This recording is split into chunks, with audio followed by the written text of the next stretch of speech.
Bloomberg Audio Studios. Podcasts, radio, news. The Stock Movers Report, your roundup of companies making moves in the stock market, harnessing the power of Bloomberg data. Let's take a look at some stocks on the move today. Bloomberg News earnings reporter Red Brown is joining us. Red. Before we get to his list, we just got to mention. Oh, I'm sorry. That's okay. Don't be sorry. I'm just so excited to see Red. I know, we are. And I know Red's been looking at this, but, he's going to give us some names. But we just got to mention that Meta is soaring in the aftermarket, up about 8-9% here after topping projections for second quarter sales, giving a stronger than expected forecast for the current period. And they talked a lot about their advertising business still growing quickly. And then you've got, of course, Microsoft. Tim, it's up more than 7%. Cloud sales beat, and Azure cloud sales hit $75 billion for the first time. Now to the lovely Red Brown. Yeah, I must be the only person that doesn't want to talk about tech earnings right now. But yeah, we will shift gears, I guess, pretty rapidly here. One of the stocks on my radar is Generac. They don't do anything with tech. They make, well, actually, maybe that's not true. They make generators. They do electricity, right. Red. You need electricity to run that tech. Apparently, you need electricity to run a lot of data centers. So, Bloomberg editorial team, could you come in here and talk to Red? Sorry, no, off the rails.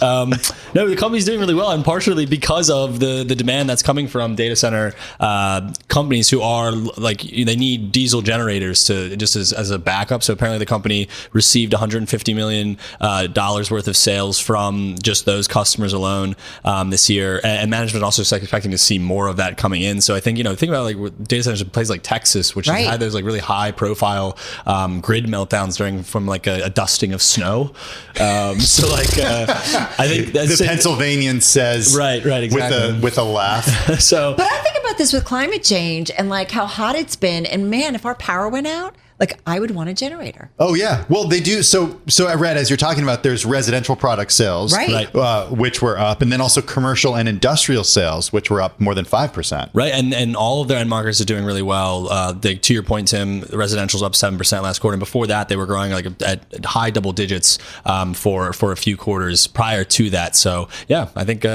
Good Christmas present, maybe. Totally. And just so you know that we get you, we're on the same plane. We've got the CEO on Monday at 2:40 p.m. Oh, very nice. Yeah, see, so we're with you.